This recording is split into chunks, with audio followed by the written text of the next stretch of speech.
to Book 101 review. Book 101 is all about the books that I read for the last 40 years. And today I have my special guest. One of our advocacy unlocked sales with strategic compliance via frameworks and certification. And of course, the founder and CEO of Ethos, none other than Miss Shayne Adler. I'm glad to be here. Thank you. Welcome, Miss Shayne Adler on Book 101 Review. And can you please introduce more by yourself that I miss? Of course. I'm, as Daniel said, CEO and founder of ATOS. We are fractional chief compliance officers, which means that we step in and make sure that you can close sales and lock in investor trust as easily as possible as a startup or SMB. We focus on data privacy, AI governance that naturally lends itself to cybersecurity.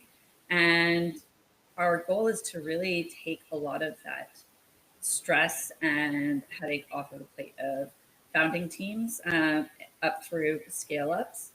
And it the goal is to have a relationship long term and make sure that companies are able to, for example, with B2B, avoid the 30 to 60 hours it takes to go through security questionnaires with enterprise clients, or like I mentioned, can easily speak to investors about how they are handling data privacy and AI governance, because those are really critical issues. And I don't think a lot of founders necessarily know just how catastrophic the results can be if they are not paying attention to these things up front.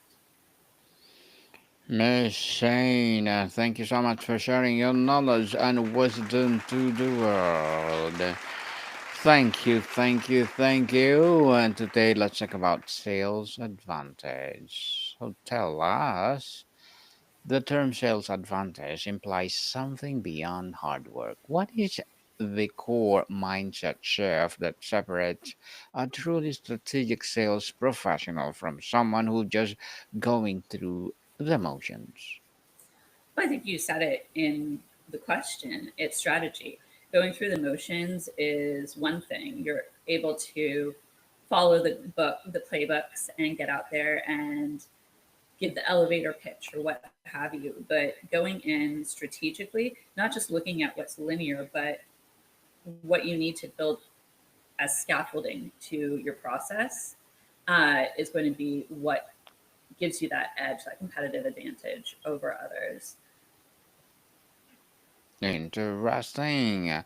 In a world saturated with sales messages, trust in its ultimate currency, what are the specific actionable behaviors that allows a salesperson to build a genuine trust faster in a modern, often virtual or selling environment?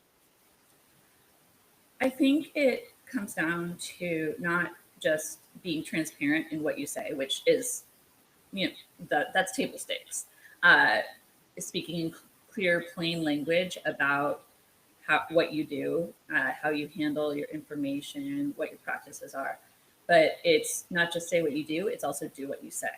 And what we're seeing right now is a massive, I don't want to say crackdown, but like this trend seems to be around looking at what companies are saying they're doing, and seeing how that may mismatch with what their actual practices on a day-to-day basis are.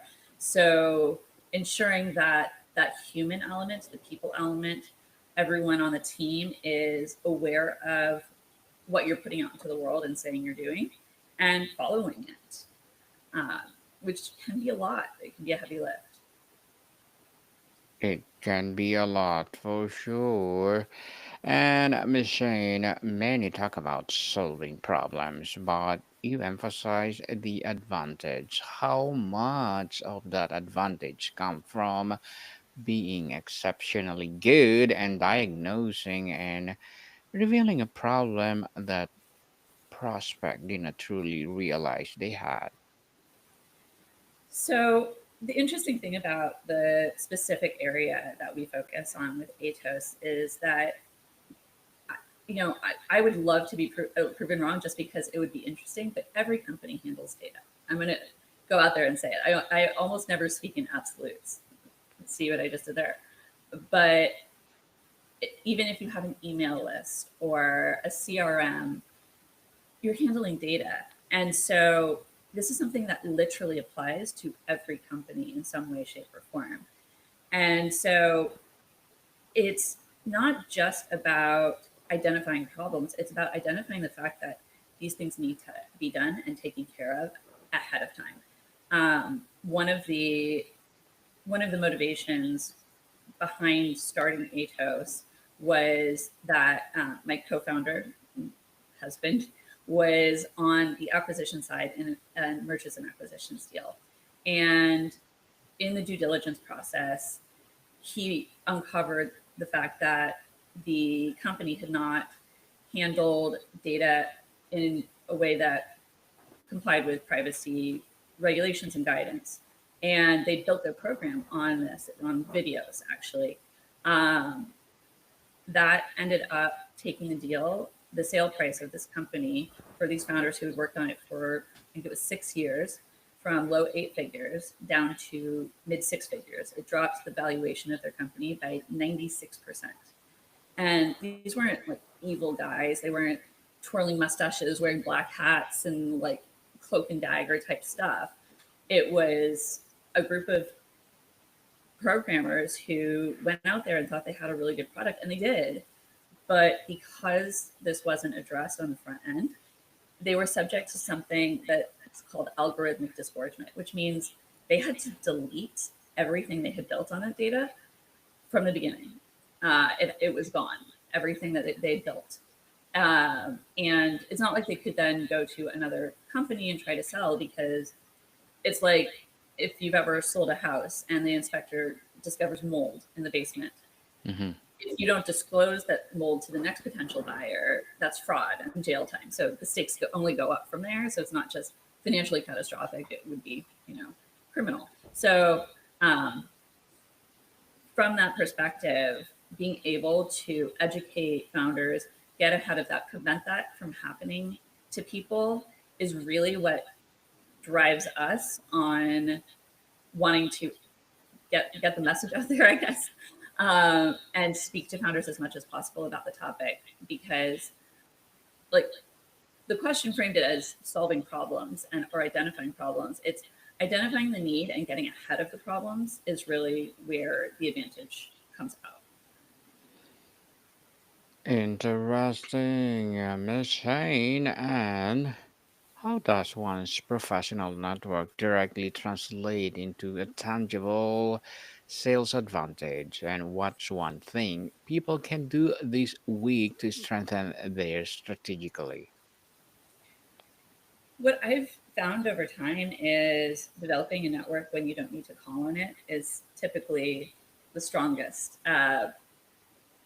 Developing relationships and focusing on the people ends up garnering the goodwill long term that pays off, because you're not in it transactionally. I think I'm struggling to think of a single client we haven't received as a referral, but it's because we had gone out there and had these relationships and had just conversations with people over a long period of time, people from our past before Atos was founded, who knew that we had this history of credibility, that we were hard workers or keen observers in this one area that they needed somebody to address, something like that. So building that up before you need to call on it, because I know there's a lot of people in the market right now, unfortunately, looking for jobs, and laying those seeds before something like that happens is something that I've always found to be really valuable. But um, then in the moment, if it is about something urgent, I think it comes down to going into all of these interactions as a relationship as opposed to what I referenced earlier, a transaction. It's not ever going to, I think, make somebody feel great to help someone as a transaction, but it will if it's going to add that layer of emotional satisfaction to it.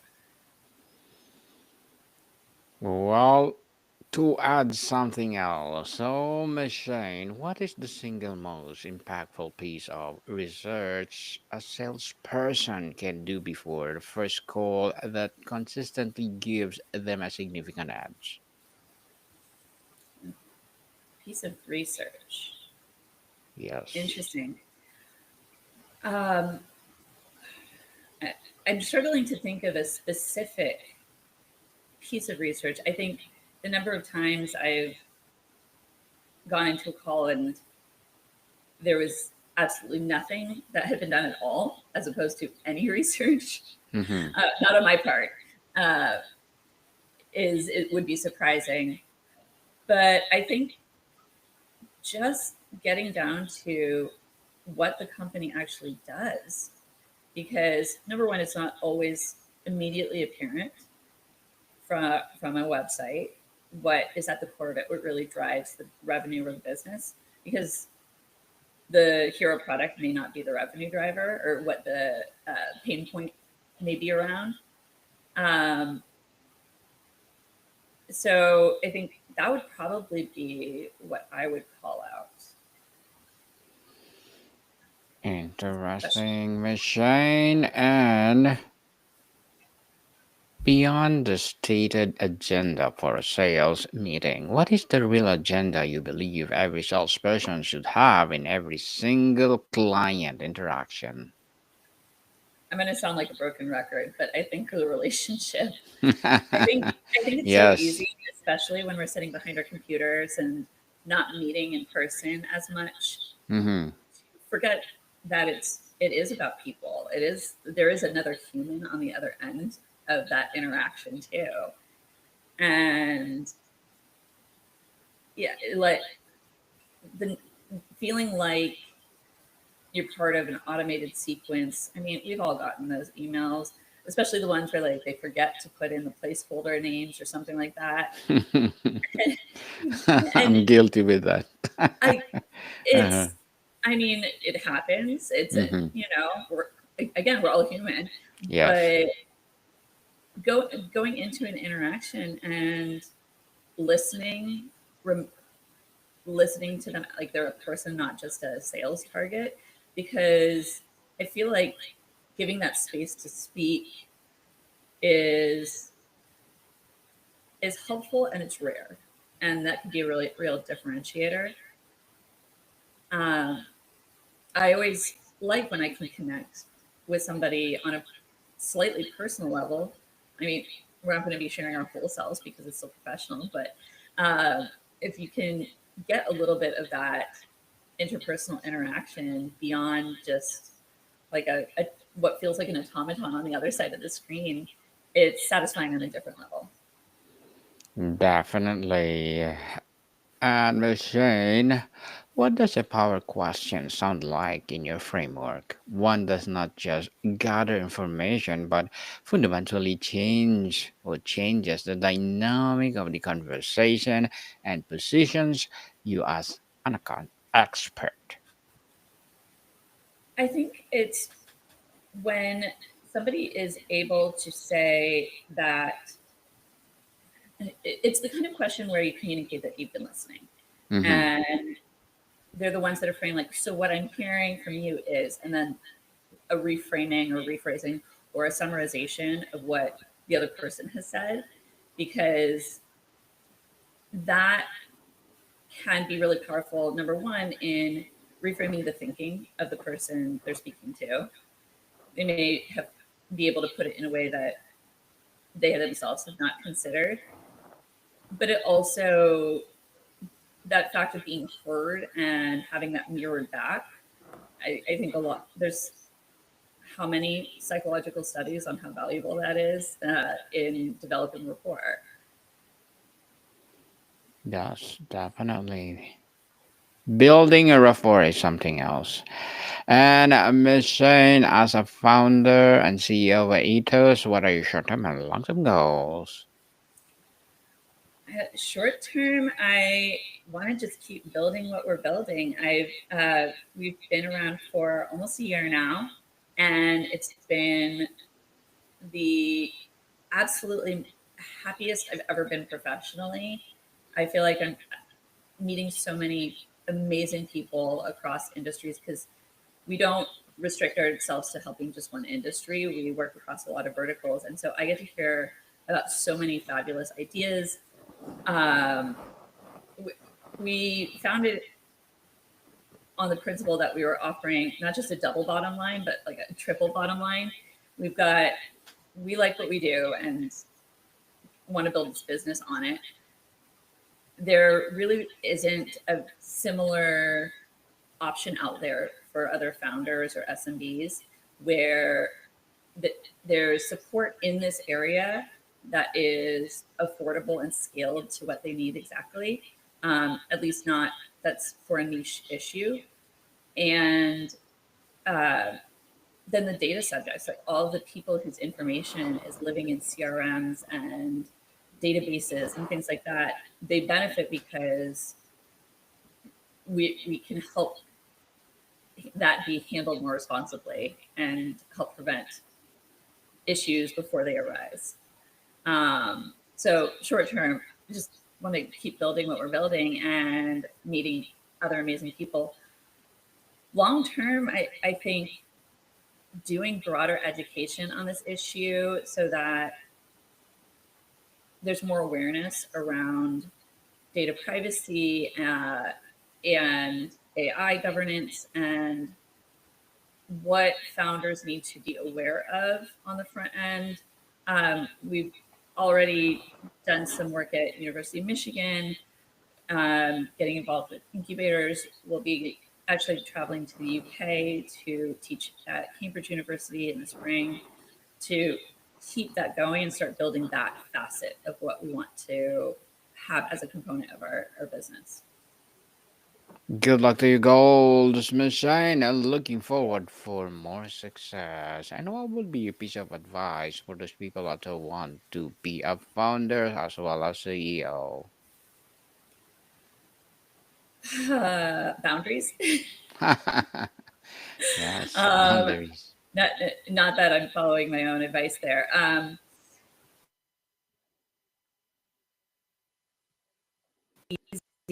To building, I'm guilty of this. That you let other things fall away, and it's it's necessary to set things down and step away sometimes in order to get perspective. But also to bring in people actually that are going to challenge you, not just have an echo chamber, but to have someone that will stress test your ideas. Because if you're starting as a solopreneur or with somebody that you're really, really in sync with, then it can be very easy to charge ahead with something you think is amazing. And it may be, but it also might need a little bit of a opposing opinion to get it to where it needs to be. Yes, definitely. And thank you for that advice, Miss Shane. And can you please recommend a book or books that influence your journey? I think my biggest one throughout my life would be The Phantom Toll Booth. I read it first when I think I was 5 or 6, and I keep going back to it over the years because it's such a beautiful little fairy tale about the absurdity of extremes and rhyme and reason. Um, I I love the balance of humor and the layers. That there was something for me when I was 6, and there's something for me decades later where I can I can just keep getting going back to it. It's very comforting. I probably should have said something very like mature, like Marcus Aurelius Meditations or something like that, which is has all the merit in the world. But the one that really it feeds me has that comfort and nostalgia to it. Yes, and thank you for that recommended book, Shane. And if a salesperson is struggling with their pipeline, what is one activity you would have them double down on to generate qualified opportunities? Um, if it's going to be qualified opportunities, I think that would speak to B2B. And I think that maybe it may come down to looking at who in the company they're speaking to, um, or tailoring the communication to fewer people.